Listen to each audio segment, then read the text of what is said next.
Ô, Olá! Felipe! Seja bem-vindo, muito boa noite. Olha só, muito boa noite. É um prazer incrível estar com você aqui, meu amigo. Muito obrigado. O prazer é nosso. Você sabe que, olha, hoje eu falei no programa também, eu falei um dos homens mais bonitos desse país, né? Você deve enlouquecer suas pacientes, né? E não só cuidar da cabeça, você cuida da cabeça delas na totalidade, né? Porque, olha, Ô, deve ser Felipe, difícil se deixa eu falar um apaixonar negócio. por você, viu? Deixa eu falar um negócio. Isso é bilateral, porque você sabe que meu nome inteiro é assim, é Fernando Campos Gomes Pinto. Ah, Então, então é já gente tive. boa. Não, mas peraí, eu já tive paciente, vou te contar um bafo, eu já tive paciente que já me perguntou: peraí, doutor, você é parente, primo do Felipe Campos? Porque vocês dois têm o mesmo sobrenome. Mas você sabe que, por coincidência, a minha família inteira são médicos. Não sei se você Puxa vida. conhece o Dr. Campos, otorrino. Sim, sim. É meu tio. Puxa É. vida, puxa vida. Minha família inteira, inteira, inteira são médicos. Tenho primos, primas que são neurologistas também, enfim, que trabalham no HC. Então, com toda certeza, você deve conhecer também uma parte boa ali também, viu? Seja bem-vindo, viu, querido? É um prazer entrevistar você. Já gosto do seu trabalho já faz muito tempo. É uma pena, né, a Fátima Bernardes ter perdido um consultor tão bom quanto você no programa dela. Mas foi uma boa entrada também na Band, que eu achei que foi bem interessante a sua entrada. Mas só que eu achei tão. Desculpa, achei uma atitude tão burra. Numa fase de pandemia, dispensarem um médico, né? Que você poderia estar levando todas as informações, inclusive da saúde, eles dispensam justamente o médico, né? Olha só, Felipe, é muito interessante o que você está falando, porque já faz bastante tempo que eu estou trabalhando em comunicação na televisão. Então, quando a gente vai juntando todo o tempo, dá quase 10 anos, na verdade, né? O primeiro fazendo aparições em alguns programas, sendo convidado para falar em alguns jornais, até que a gente estabeleceu essa parceria com a Globo lá com a Fátima, né? Muito interessante, porque eu acabei parando lá por conta de um trabalho que eu faço, uma linha de pesquisa que eu tenho no Hospital das Clínicas, desde 2007, de pessoas que têm idade e que desenvolvem uma doença chamada hidrocefalia de pressão normal, que parece um paciente com Alzheimer, com Parkinson, que tem alteração de memória, mas que não é. Você faz um tratamento cirúrgico, neurocirúrgico no caso, e o paciente melhora. E eles queriam alguém que falasse sobre memória. E aí o pessoal da assessoria lá do HC me indicou e foi amor à primeira vista. A Fátima gostou muito do meu trabalho, foi muito bacana, assim, a gente tem uma sintonia muito grande, um bate-bola muito legal. E eu fiquei lá praticamente, 6 anos, né? Porque eu entrei lá em 2013 oficialmente, contrato assinado, ou seja, de fato, durante esses anos eu fui um global, né? Como todo Ai, mundo que fala. legal, que legal. Não, eu acho que você tem um currículo incrível, impecável, assim. Eu acho que você faz muito bem o que você faz em televisão, né?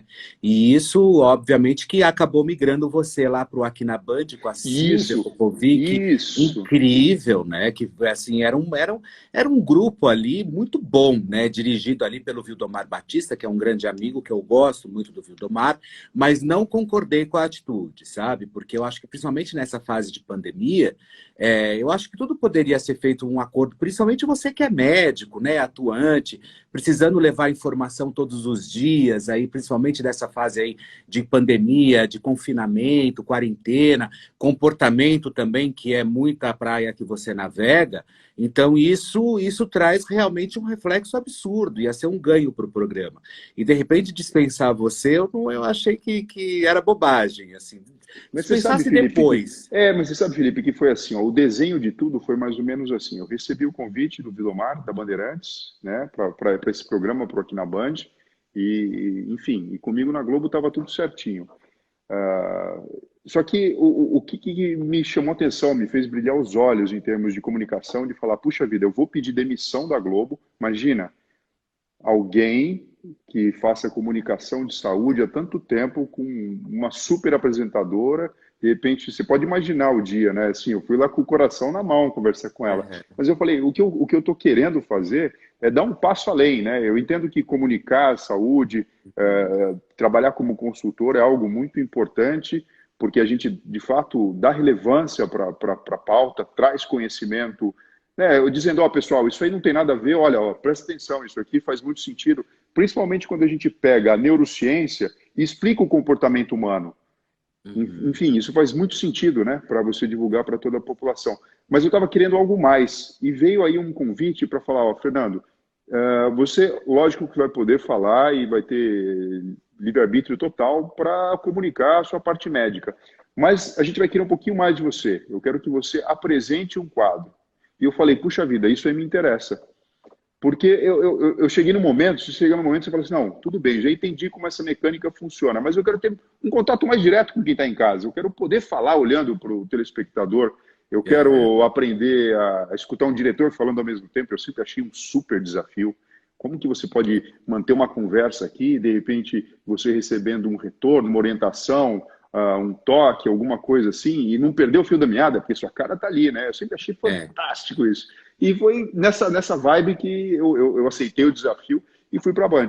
Meu contrato lá, ele é um contrato de 1 ano. Então, assim, eu pedi demissão da Globo, foi no finzinho de abril, 1º de maio eu já estava contratado na Bandeirantes. E o que aconteceu? Com toda essa questão da crise e tudo mais, deu 1 ano de contrato, onde teríamos aí uma possibilidade de renovação. Lembrando que na Globo também foi assim no começo, né? Os contratos eram até mais curtos, eram contratos de 3 meses, até que você vai vendo que você está fazendo um bom trabalho e estão todos satisfeitos, principalmente quem está em casa está entendendo a sua função ali, e o Uhum. contrato vai se prolongando até que você tenha um contrato de longo prazo, né? Até uma das duas partes definir e interromper. E de fato o que aconteceu foi isso, né? Por conta da pandemia e tudo, algumas escolhas foi necessário, foram na Rude, que estava com a gente também, não teve o contrato renovado, o Sérgio Tanuri, que é o advogado também, não, a Silvia Popovic, que Incrível, você incrível, muito é. bem sabe, enfim, é aquilo, né? Coisas de televisão, né? Coisas de televisão. Seja bem-vindo a esse mundinho pantanoso, né? De televisão. Aí é assim que funciona, viu? Tem que gostar. Primeiro tem que amar a comunicação, porque se você não amar, você joga realmente a toalha no primeiro tempo e você fala, chega que eu não quero mais brincar disso. Tem que ter nervos de aço, viu? Porque Mas você sabe, Felipe, que assim, a sensação que eu tenho é que é como se fossem escadas, tá? Você é uma pessoa que sabe muito bem disso enfim, você vive isso e você pode até me corrigir se eu estiver falando alguma coisa. há 20 Pois anos é, diariamente. É. pois é. Qual que é o meu desafio agora? Eu estou com alguns projetos de autorais para televisão, tanto para canal aberto como para canal fechado. Porque o que Ok. eu sinto agora, assim como quando eu estava na Globo, eu sentia que eu precisava de ter mais autonomia para apresentar, para interagir, porque eu sabia que eu tinha uma boa recepção dos telespectadores, e aí por isso eu migrei para Bandeirantes. O que eu sinto agora é que eu preciso ter liberdade autoral.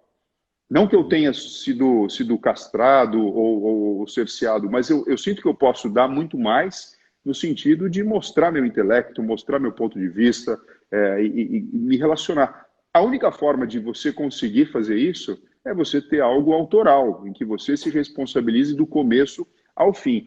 E no meu caso específico, as coisas ficam um pouco mais delicadas ainda, porque nós temos os conselhos de medicina, né? O Conselho Federal de Medicina, o Conselho Regional de Medicina, que dá para a gente uma série de normas, né? Como você deve comunicar, até onde você pode ir, como que você pode lidar com a questão.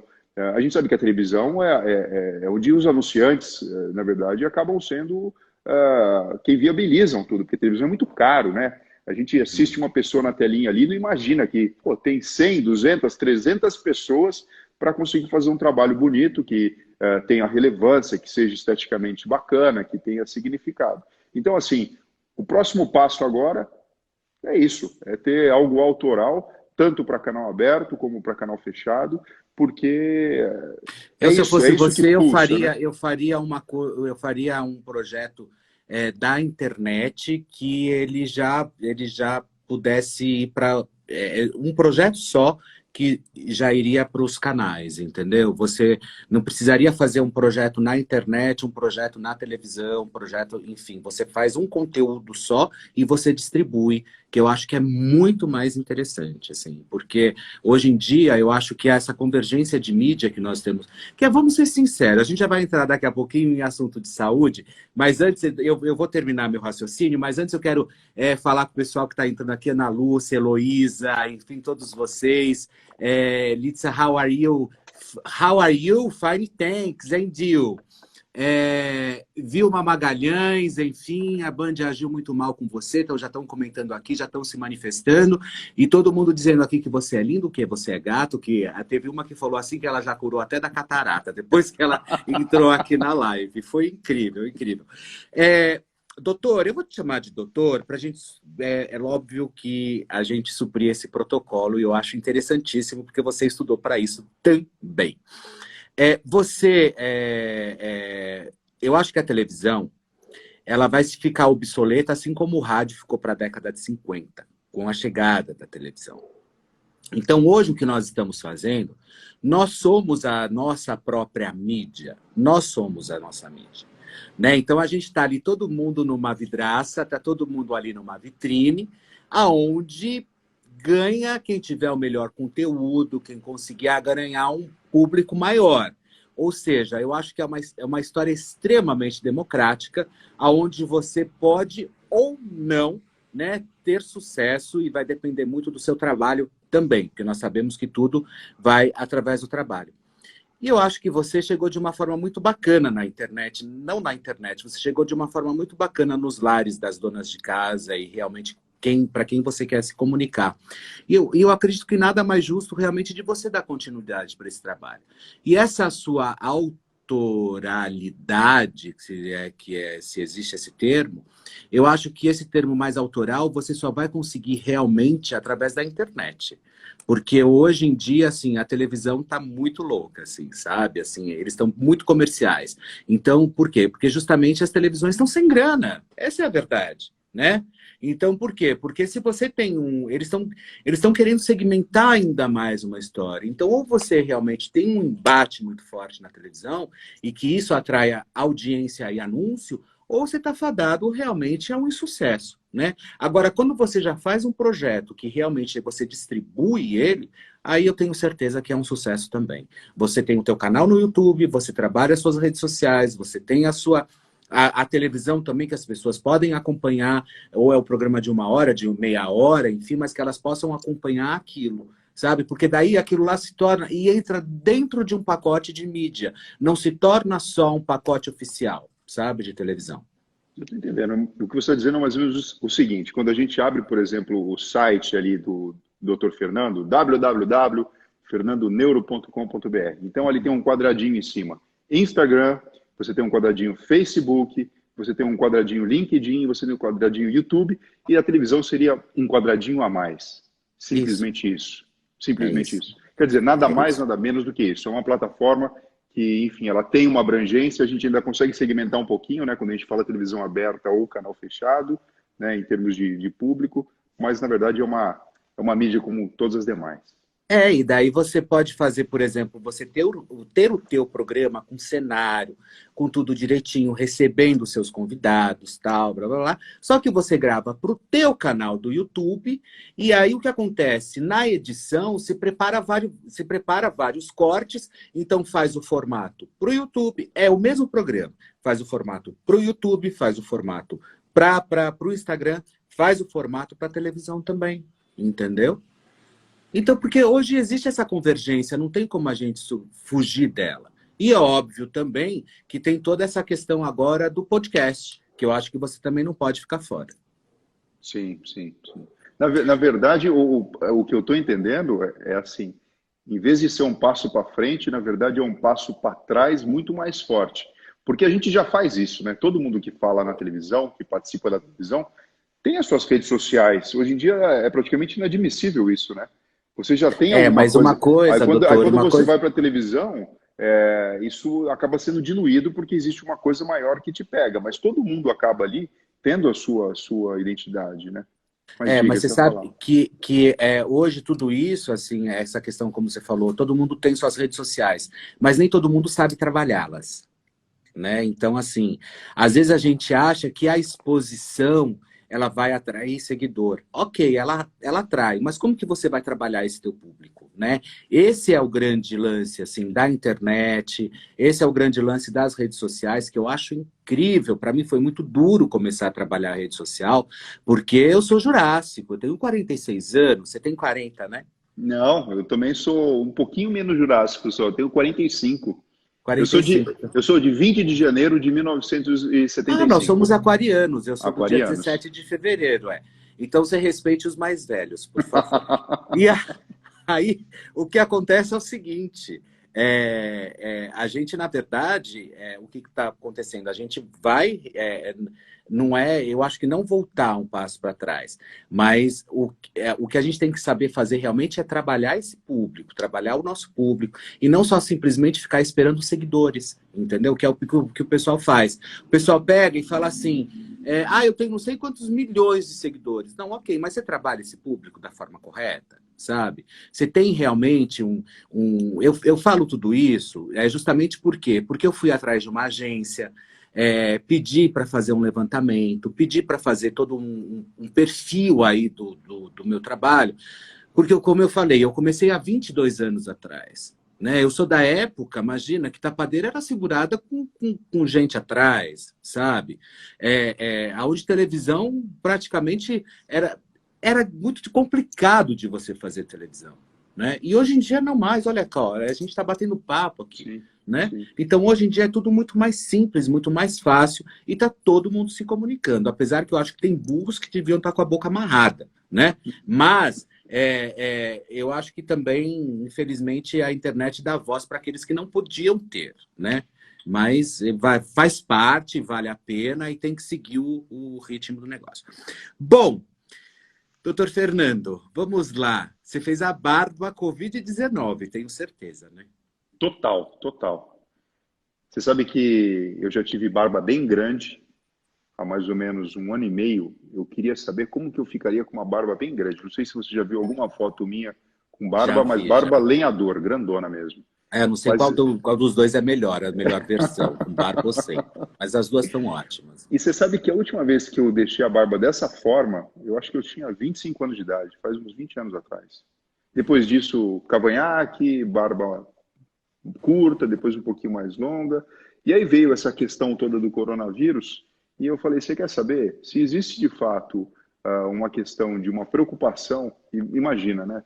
Porque assim, a gente está falando de comunicação, mas existe um outro lado que pulsa aqui na minha veia e todo dia eu desempenho, que é o trabalho de médico. Então eu entro e saio de centro cirúrgico praticamente todo dia. Eu entro e saio de hospital. Então eu falei assim, por que não? Se algo que pode facilitar o processo de higiene nesse momento, então você imagina, a gente põe máscara, tira máscara, sai do ambiente, vai para o outro, lava o rosto. Falei, vou tirar a barba agora. E Sei. eu estranhei um pouquinho, sabe? Estranhei Uhum. um pouquinho, mas depois eu falei, rapaz, eu acho que eu fiquei mais moço, pelo Não, menos você no ficou aspecto ótimo, tá físico, assim. ótimo. Doutor, até que ponto toda essa questão é séria? Da pandemia, do coronavírus. Não, ela é muito Sim. séria. Essa questão ela é muito séria. Só que não é algo que a gente precise entrar em pânico, tá? Eu estou falando do ponto de vista populacional. Tá. Porque é lógico que se você tem uma pessoa na sua casa que fica doente, um parente conhecido e que eventualmente tenha um desfecho grave, desfavorável, enfim, a gente sabe que é muito preocupante. 80% das pessoas, quando tem contato com o vírus, mais ou menos, em linhas gerais, não vão sentir nada, ou sintomas muito, muito fraquinhos, né? Ou uma febre, ou uma dor, ou falta do cheiro, falta do apetite, um pouquinho de tosse. 20% esse quadro já é mais sério e precisa, inclusive, de hospitalização. 5% precisa, inclusive, ir para a UTI desses 20. Então, assim, no universo, cada 100 pessoas, 80 ficam bem 15 vão ficar no hospital sem precisar ir para UTI, e 5 ficam muito, muito mal e vão para UTI, precisam de... E eles vão para a UTI em função de uma inflamação ou infecção no sistema respiratório. No sistema respiratório, e a troca gasosa, porque assim, a função dos nossos pulmões é captar o oxigênio que tem na atmosfera e trazer para dentro do nosso sangue, ao mesmo tempo que libera o gás carbônico, que é o produto do funcionamento das nossas células. Isso é natural, o nome disso é respiração, no jargão médico ou no termo biológico, isso se chama hematose. A inflamação causada pelo coronavírus, pelo novo coronavírus, ela pode ser tão séria que essa troca ela fica comprometida. Então o indivíduo ele faz o movimento de respiração, mas não consegue ter a troca. E todas as células do corpo precisam do oxigênio para funcionar. É como se fosse o nosso combustível. Da mesma forma que a gente precisa de glicose, a gente precisa de oxigênio. E quando isso não acontece, você pode ter danos irreparáveis no corpo. AVC, ataque do coração, inclusive morte.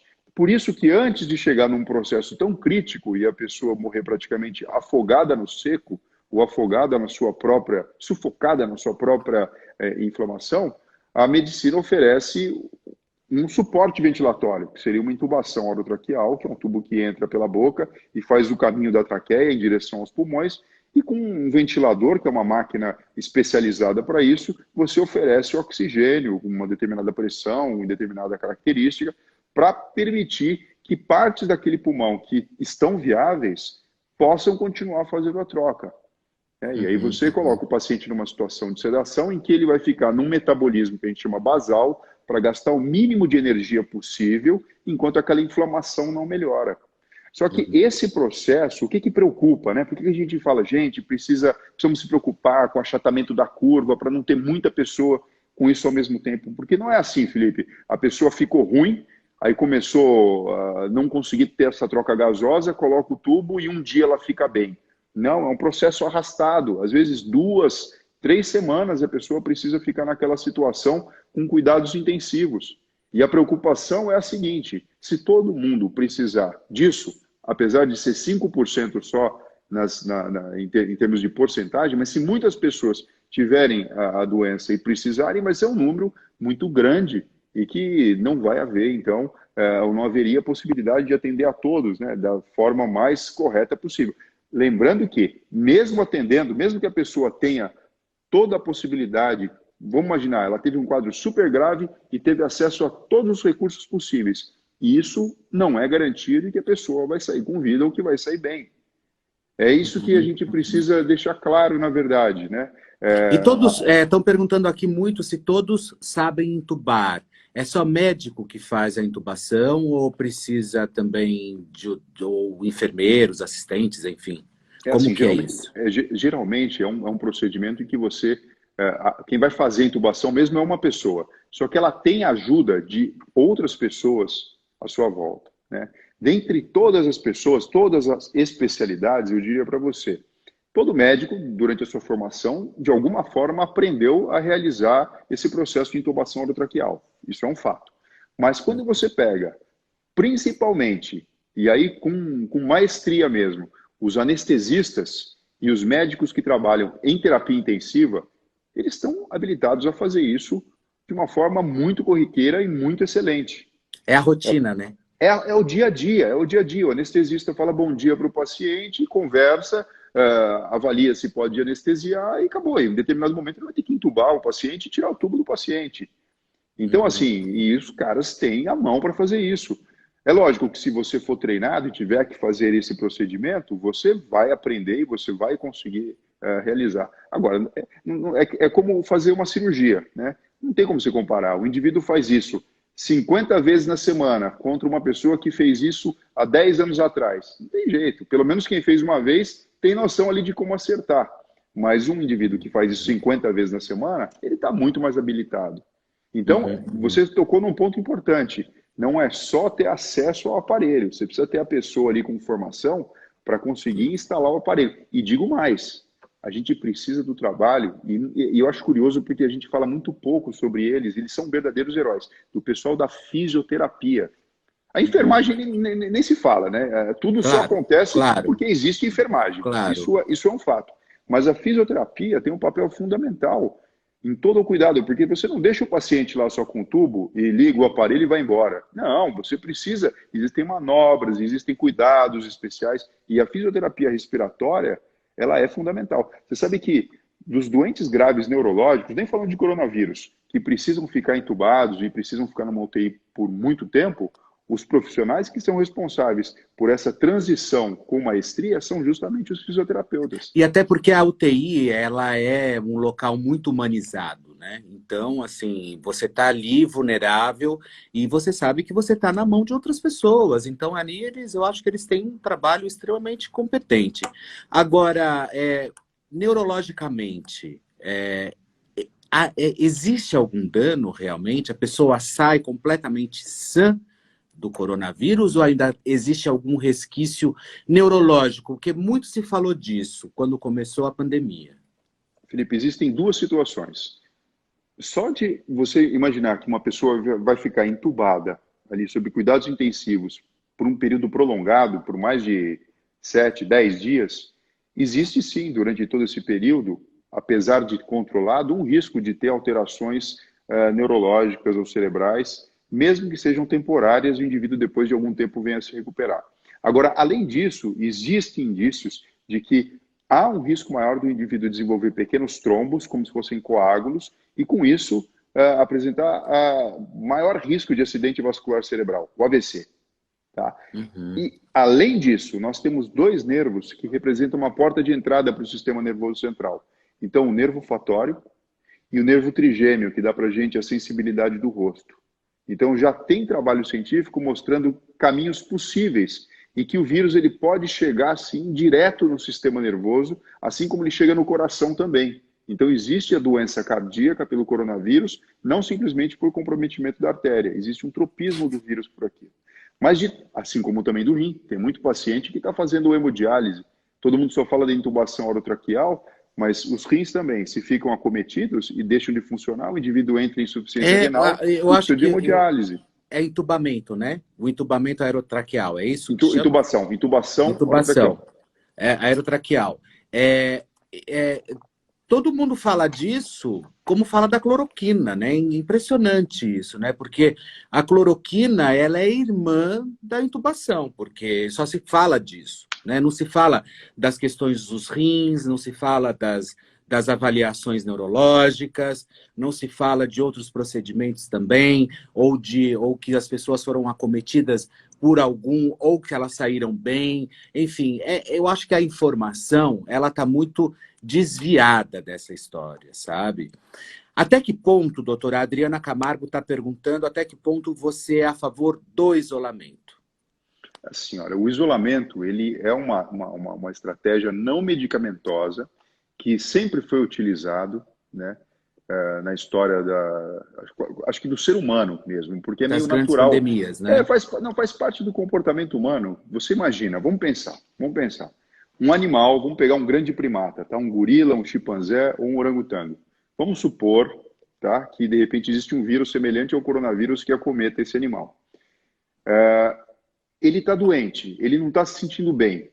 Existe uma tendência natural do animal ficar mais quieto, isolado num canto.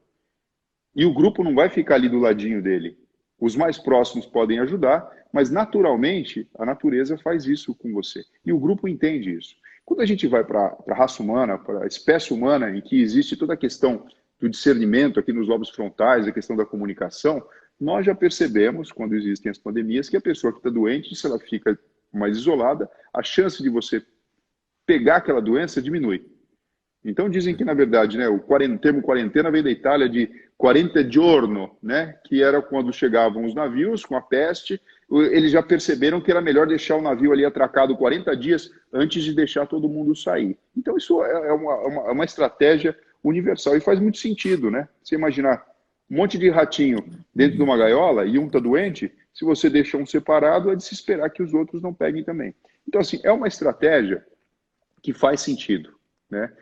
Só que assim, seres humanos pensantes que somos e entendendo que nós temos um comportamento que precisa ser modulado e ser organizado, já aprendemos que você consegue de alguma forma racional e inteligente, potencializar esse pensamento, essa estratégia da quarentena.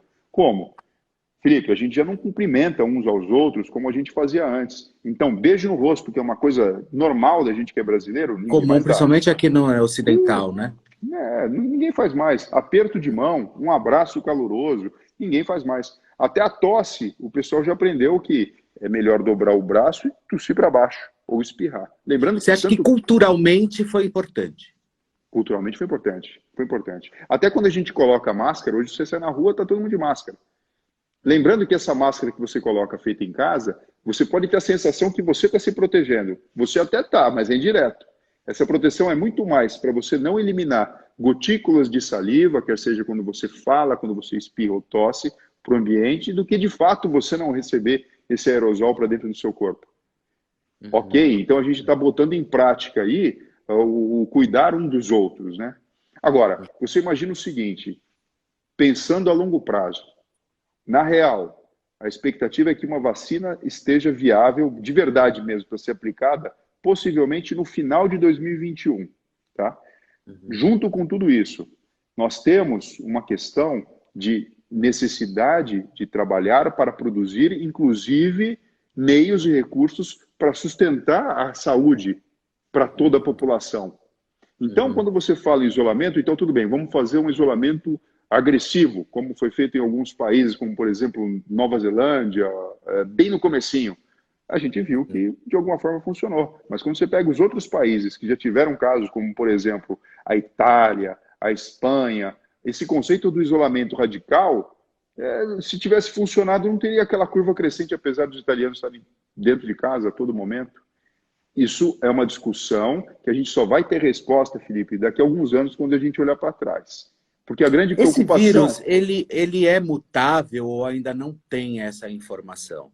Quem fala que é mutável, que ainda está todo mundo... Mutável, gente, vem de mutação, ou seja, ele vai se adaptando a vários fatores naturais, por exemplo, inclusive até aos nossos próprios anticorpos e blá, blá, blá.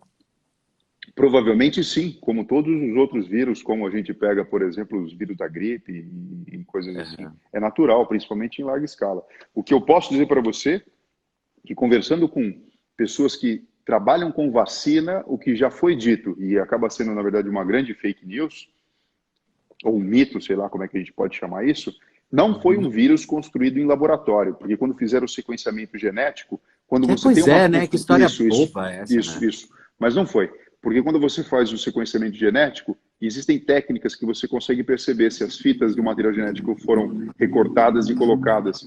Fica artificial.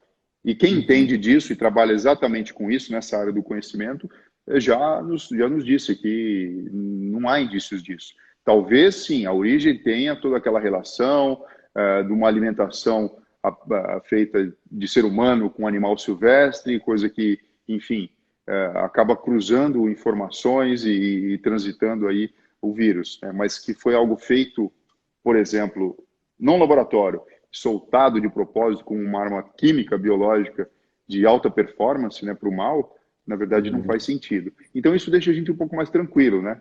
Mas não menos preocupado e alerta. A grande orientação, Felipe, a grande orientação é lógico, a gente precisa ter cuidados comportamentais, sem sombra de dúvida. E também a gente precisa ter ciência que, assim, não vai dar para ficar 2, 3 anos dentro de casa.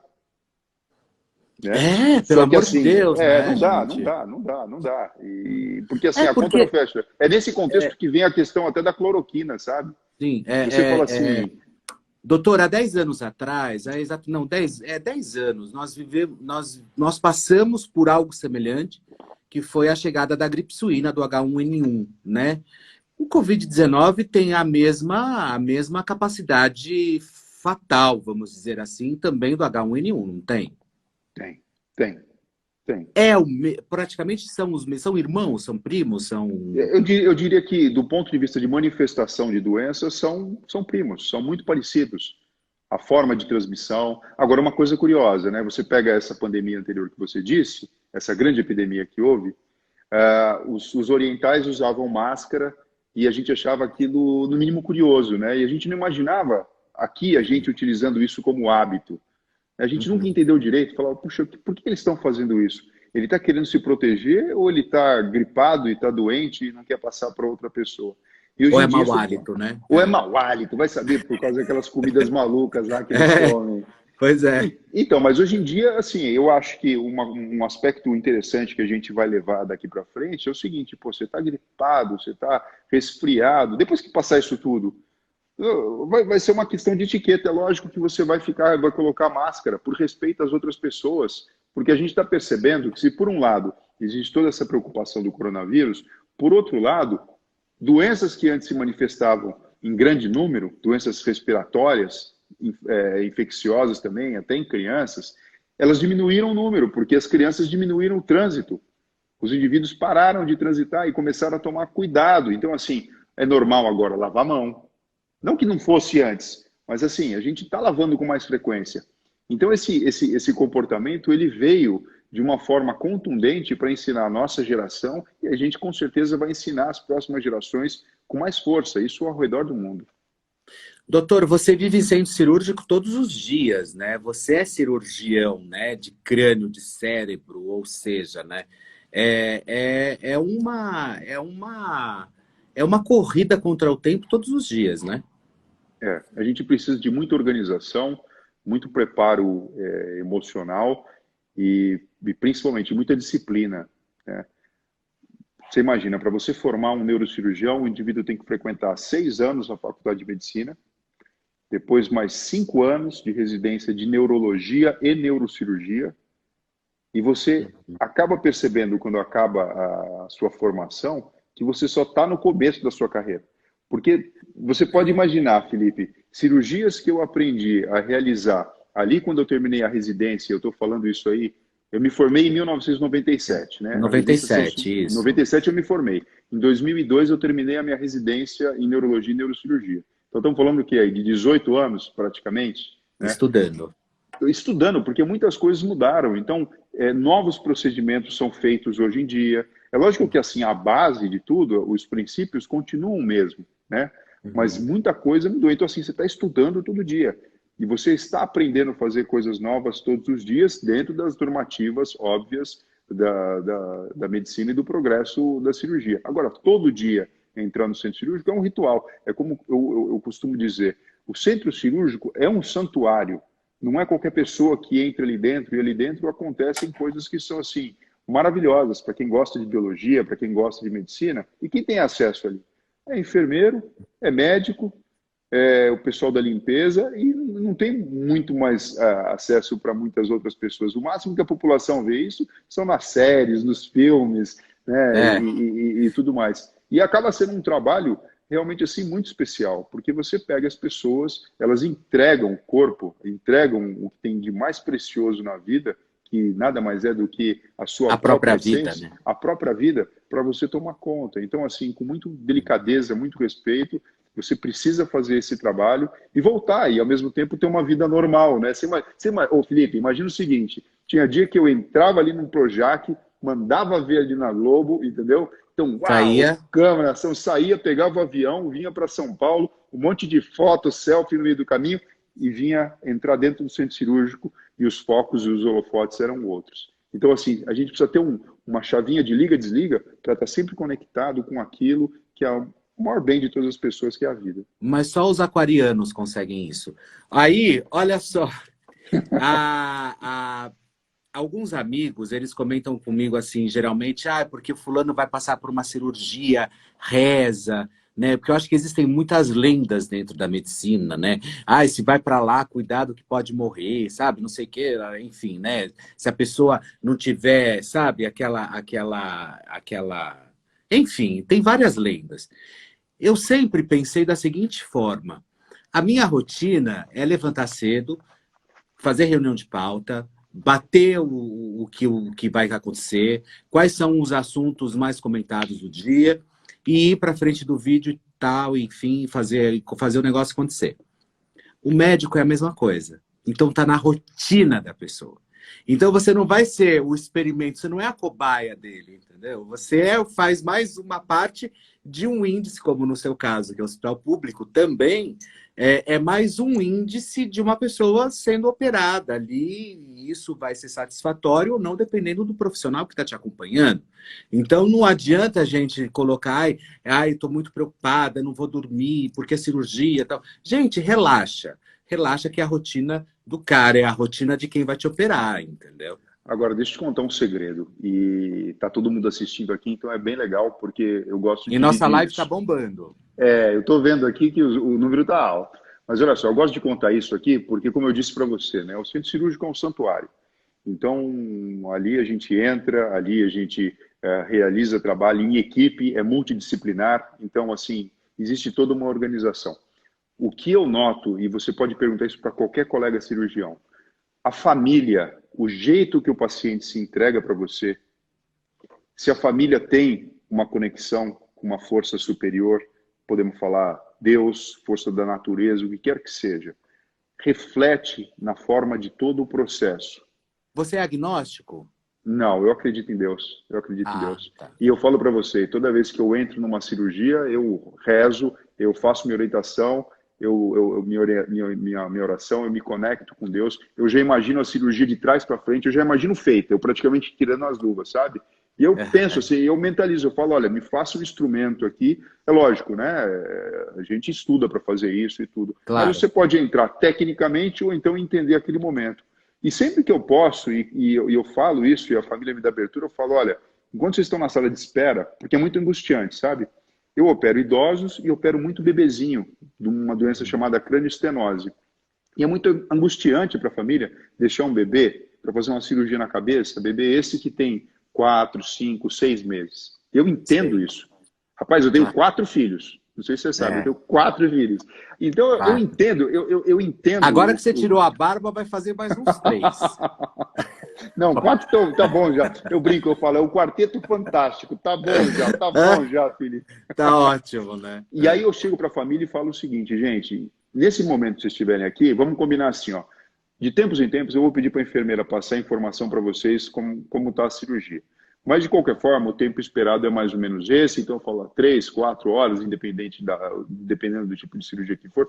Mas durante esse momento, em vez de ficar preocupadíssimo, faz uma coisa, ora, pede proteção, pede para tá tudo bacana ali dentro do centro cirúrgico, dentro da sala. Eu vou te falar, Felipe, essa energia ela roda de uma forma tão bacana que se eu falar para você que não funciona, esse método funciona. E eu falo para os meus colegas, cada vez mais que a gente vai ficando mais velho, eu tenho menos vergonha de falar isso. Quando eu era mocinho mais novo, eu me sentia assim, não que eu não seja É novo, jovem. entendeu? É. Vamos falar assim.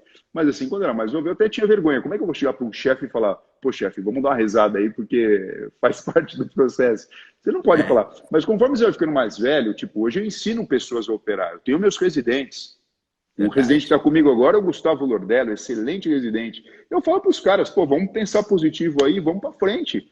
A gente não Uhum. tem aqui espaço para negatividade. Enquanto existe vida e a gente sabe o que fazer, enfim, aqui a E gente não vai tem entrar em muito alto espaço astral. para pensar, tem que agir, né?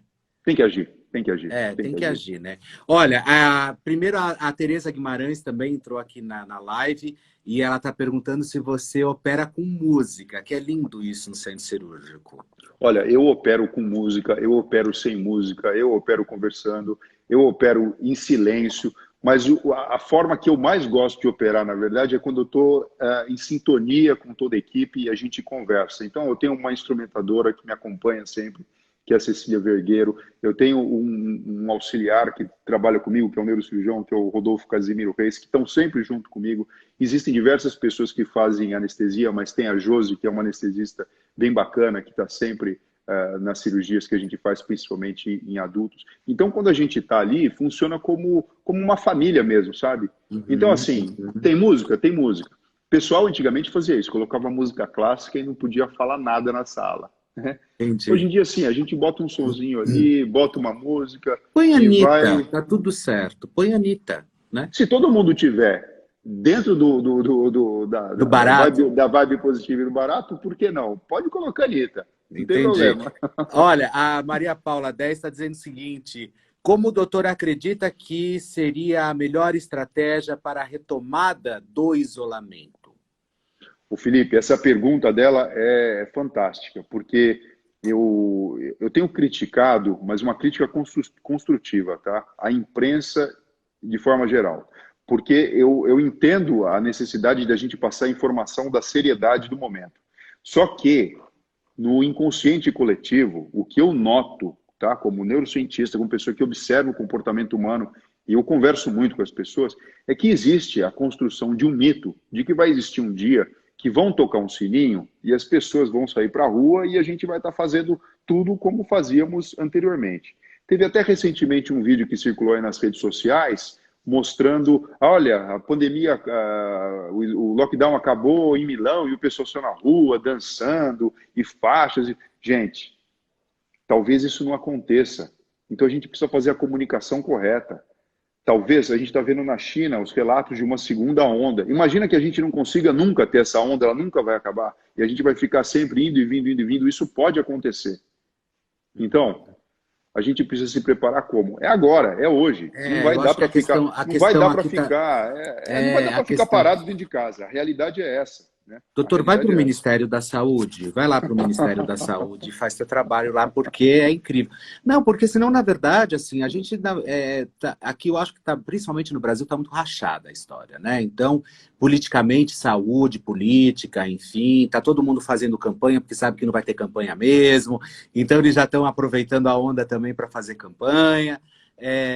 Infelizmente, né? Infelizmente, porque quem paga mais uma vez com isso é o povo. Né? Muito mais índice de suicídio, depressão, os velhinhos que tinham a capacidade de sair de casa e encontrar os seus amiguinhos, ir lá no parque, jogar um carteado na praça, estão todos eles confinados dentro de casa sem ter as suas vidas retomadas. Né?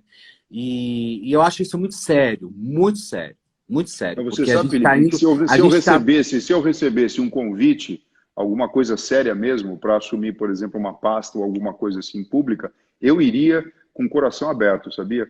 Porque eu estou sentindo, na verdade, que a população... Sabe o que parece? Parece aquele dia que nós tomamos 7-1 da Alemanha, que está todo mundo bobo. Está todo mundo sem entender qual que é o caminho que precisa ser tomado. Então a gente lê no jornal, porque foi liberada a cloroquina para casos leves, então isso é um fim da picada. Eu falo, gente, isso aí é a manifestação do SUS. Ninguém está mandando você tomar cloroquina, mas ela está disponível para que, se você tiver um médico que queira prescrevê-la, sabendo que existem trabalhos científicos preliminares que mostraram-se um benefício, outros não mostraram todo esse benefício, mas é possível que você venha a utilizar. É um absurdo a imprensa estar recriminando algo dessa não, forma. Sim, Ninguém está mandando tomar cloroquina. E outra coisa, né? Eu vou ser bem sincero, eu estou tomando cloroquina. Meu tio recomendou. Eu estou tomando. Toma. Entendeu?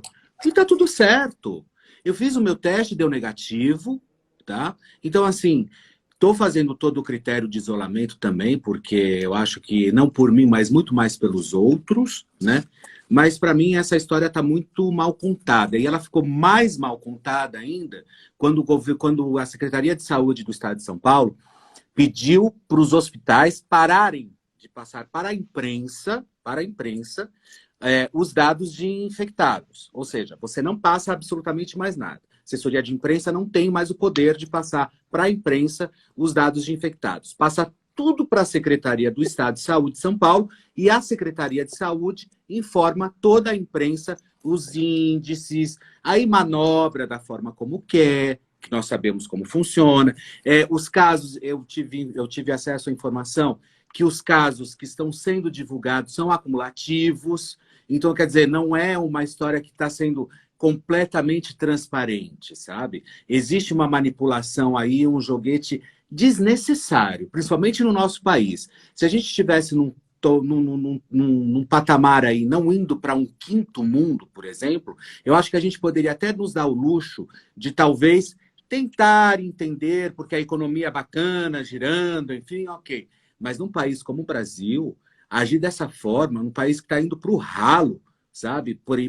Para você satisfazer ego de governantes, de pessoas que estão realmente no poder, saciando a própria sede desse povo, pelo amor de Deus, né? Exatamente, exatamente, Felipe. Eu acho que o momento é um momento que requer união.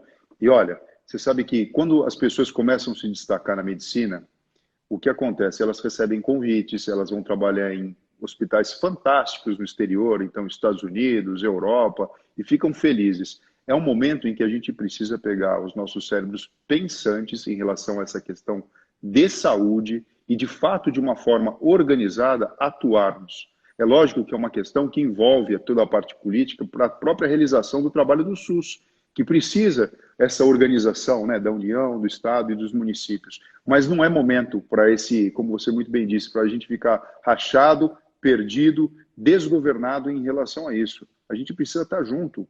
Não tem espaço mais para isso, não temos espaço. A gente tem uma síndrome aqui, eu costumo chamar isso, né? E um dos meus objetivos, eu quero ver isso em vida ainda, isso mudar, viu, Felipe? Chamada síndrome do vira-lata. Então, bonito é o que é feito lá fora. O que a gente faz aqui não tem sentido. A gente vai saber depois de anos. Talvez a evolução dessa pandemia aqui no país, ela não tenha sido tão ruim como, na verdade, a própria imprensa está divulgando. Frente a todo o desafio. E veja, o Sistema Único de Saúde, ele está fazendo um exercício incrível que nunca teve a oportunidade de fazer. A gente tem falhas? Tem, mas todos os profissionais estão comprometidos em melhorar esse acesso à saúde para toda a população. Então, assim, a Mas, gente precisa doutor, deixar essa síndrome do vira-lata de lado e se unir. doutor, você trabalha, óbvio, eu conheço tua carreira no Hospital das Clínicas, que é o maior centro universitário de cirurgias e o maior centro, talvez, da América Latina ou Da um dos América maiores do Latina. mundo, Isso. né? Felipe, eu Ou um vou dos para maiores do mundo. congresso no exterior, a gente é super respeitado. A gente é super Doutor, respeitado. quando qual foi o dia que o Sistema Único de Saúde no Brasil, né, nunca teve um colapso? Dia de São Nunca. Essa é a mais pura verdade. Assim, Nunca. Então, quer dizer, todo dia a gente escuta, tem vaga de UTI, não tem, olha, essa cirurgia não vai poder acontecer, ou o paciente deveria estar num ambiente de... Quantas vezes já aconteceu isso? Não tem vaga na UTI, o paciente espera a vaga da UTI depois da cirurgia dentro da sala de operação. E veja, não é porque existem pessoas incompetentes, é justamente pelo contrário, é porque o nosso país decidiu que todos têm direito à saúde e que é dever do Estado. Então, assim, essa dificuldade que a gente tem, eu acho perigoso quando a gente começa a respirar essa vibe, vai entrar em colapso, então significa que nós somos os incompetentes. Não, nós, na verdade, topamos e garantimos para todas as pessoas esse direito, e é isso que a gente está lutando. Agora, falar que o sistema vai entrar em colapso agora, não é verdade. O sistema já está, entre aspas, colapsado há muito tempo. Há muito tempo. Nunca teve vaga de há UTI. Muitos anos, né? Isso. Nunca teve vaga de UTI disponível para todo mundo a todo momento. Veja, o normal da gente é conseguir organizar e fazer o trânsito das coisas. Então, olha, não tem vaga aqui, você pede vaga para outro hospital libera. E isso é a realidade. Também não tem como fazer muito diferente. Não tem como fazer muito diferente. A única forma de fazer diferente é, daqui para frente, nós entendermos que precisa, sim, de investimento em saúde. Então, quando você vê esses gastos faraônicos, quando teve Copa do Mundo, quando tem não sei o que aqui, você fala, gente, se tivesse investido em saúde de forma adequada, a gente não precisaria estar desesperado depois, fazendo hospital de campanha, fazendo um monte de coisa, sendo que a gente tem lugar apropriado para isso. Só que a gente precisa investir nisso. Da mesma forma que a gente precisa investir em ciência, sim, e eu digo, precisa investir em ciência por um motivo único. Tanta casa brasileiro, fechar. não, pelo amor de Deus, o brasileiro é um povo muito inteligente. É tão inteligente que acontece isso que eu estou te falando. Quando o camarada não encontra o espaço para ele mostrar o futebol dele aqui, mas eu estou falando futebol mental mesmo, não o que faz gol, mas o que faz gol mesmo, que faz criação, que gera patente, que gera produto novo no mundo, países mais desenvolvidos ou mais organizados e mais espertos captam o cérebro dos indivíduos brasileiros aqui e levam para lá. Então está na hora da gente prestar atenção que educação de fato é prioridade, que saúde de fato é prioridade e que assim o conceito de felicidade ele tem muito a ver com o conceito de saúde. A própria Organização Mundial da Saúde diz o quê? Olha, Saúde é bem-estar biológico, psicológico e social, e não apenas a falta de doença. Agora, quando eu falo para você, ó, você está se sentindo bem biologicamente, fisicamente e socialmente, não está doente, isso é praticamente o sinônimo de felicidade. Eu criaria até um outro ministério, sabia? O Ministério da Felicidade. Seria uma coisa ousada, no qual a gente teria que fazer essa mistura de saúde, de educação e de bons princípios de todos os cidadãos. Não, e tem outra coisa, né? Já sobem a hashtag aí, Dr. Fernando Ministro, entendeu? Dr. Fernando Gomes, Ministério da Saúde, Dr. Fernando Gomes. Já vamos começar a fazer essa história. Mas olha, você sabe que é verdade, porque desde quando eu me conheço por gente, 46 anos que eu tenho, eu nunca ouvi falar na minha vida, por exemplo, que nós íamos inaugurar, por exemplo, um belo hospital público maravilhoso, sabe? E o Brasil é o país do suficiente. Então, quer dizer, a gente vai lá, monta um postinho de saúde, né? Um postinho de saúde que não dá absolutamente nenhuma base, não cuida nem da população daquele bairro, porque não tem vacina, não tem insumo, não tem absolutamente nada, e aí fica suficiente, mas tá tudo jóia. Eles não vão morrer, mas assim, eles não vão morrer lá, né? Mas eles morrem em casa, eles morrem de outra forma. Infelizmente, eu acho que a saúde pública brasileira é isso. Agora, por um outro lado, eu acho que deve ter caído a ficha do governo, principalmente federal, estadual, enfim, de que realmente o Brasil não estava apto para nenhum tipo de pandemia. Com certeza, Felipe, com certeza. Com certeza. E para a própria população agora, existe uma possibilidade de entender isso de uma forma diferente. Porque o SUS, da mesma forma, olha, vamos fazer um paralelo bem bacana. Da mesma forma que para você estar na televisão, você precisa ter audiência do outro lado, não é verdade? Porque também não adianta você fazer um programa de televisão e ninguém assistir. O Sistema Único de Saúde, as próprias promoções de saúde, elas só vão existir se do outro lado tiverem pessoas, tiverem pacientes. Então, assim, a população faz parte do SUS. O SUS não é uma coisa que está ali separada da gente e eu só vou lá quando eu estou doente. Não, ele faz parte da nossa vida, do jeito que a gente vive. Então, quando eu tomo conta da minha saúde, tenho um estilo de vida saudável, eu estou colaborando com o SUS. Por quê? De alguma forma eu não vou onerar. Uma pessoa que leva uma vida muito louca e se arrisca muito, ela vai onerar o SUS em algum momento. Você percebe o que eu estou querendo dizer? Se o indivíduo vai lá, enche a cara, dirige o carro e tem um acidente, ele vai gerar um custo para a saúde e vai ocupar leito de hospital. Então, além de ele se prejudicar como indivíduo, ele vai estar usando o sistema também de uma forma leviana, que poderia muito bem ser evitado. Então, a gente faz parte disso tudo. Você cuidar de você mesmo é você estar cuidando desse sistema. Para que realmente quem tenha um problema de saúde, que não tenha opção, que não seja evitável, possa desfrutar dessa possibilidade. Por isso que eu falo para você, teria que ser o Ministério da Saúde e Felicidade, porque as pessoas precisam aprender juntos a serem gente. Muitas vezes a gente esqueceu isso. Aí na hora do vamos ver, tá todo mundo querendo tomar coisa e ter coisa. Fala, não, gente, na verdade o grande caminho é a gente dar primeiro, a gente oferecer primeiro e depois as coisas acabam sendo distribuídas da melhor forma possível. Infelizmente, a gente está caminhando para o final dessa nossa live, que passou voando, porque foi muito bom te entrevistar.